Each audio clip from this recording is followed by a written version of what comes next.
વામન હોઈ બલી છલિયો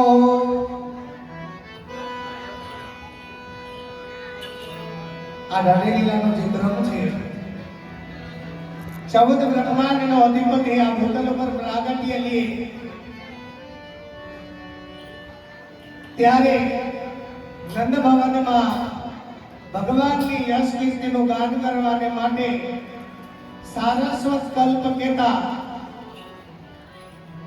કૃષ્ણ અવતારમાં 5,500 વર્ષ થઈ ગયા.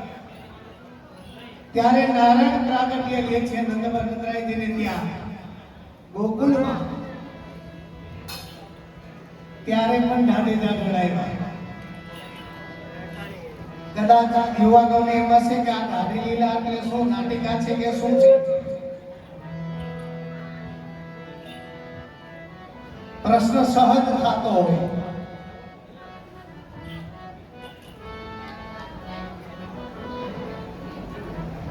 પણ જ્યારે આ નારાયણ આ ભૂતલ ઉપર આ ધરતી ઉપર પ્રાગટ્ય લે ત્યારે દાઢી અને દાદણ જન્મ લઈને એની યશ કીર્તિનું ગાન કરવા માટે ધરતી ઉપર આવે છે. નહીતર તો અમારી નાઈટ પર વિસ્તાર નો થયો હોય. 200, 250, 200 કિલોમીટર એકાદું ખોયડું ક્યાંક દાસભાઈ જોવા જડે.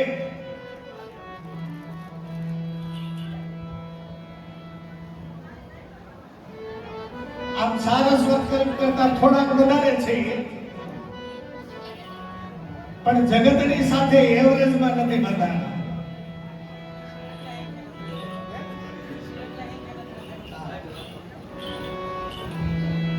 એટલે હવે જે સાખી ગાન કરવાનું છો, આ સાખીમાં ક્યાં ક્યાં અવતારમાં ભગવાન ના ક્યાં અવતારમાં ધારી દાઢણા ધરતી ઉપર જન્મ લઈને આવે છે એ આ સાખીમાં ભગવત કવિ લખે છે.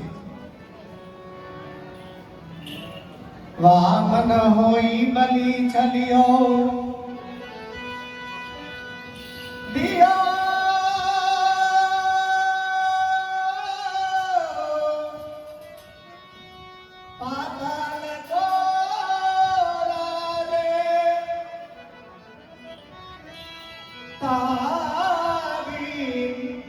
आयो याचने सार्यो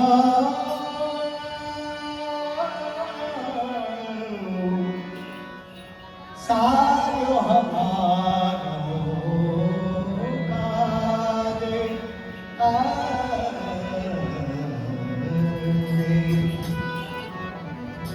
परशुराम द्विज होई गे किनो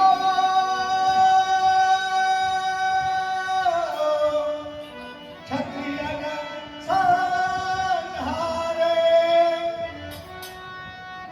तादी आयो याचने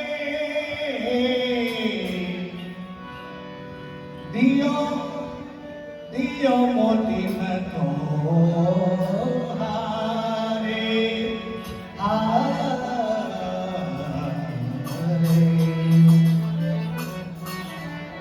राजा दशरथ ग्रह राम लियो अवतार अवतार अवतारे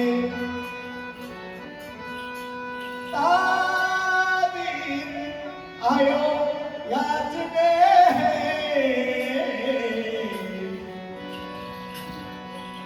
खोल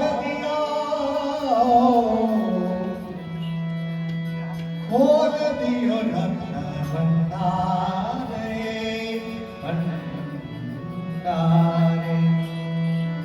अब तो श्री नंदराय ग्रह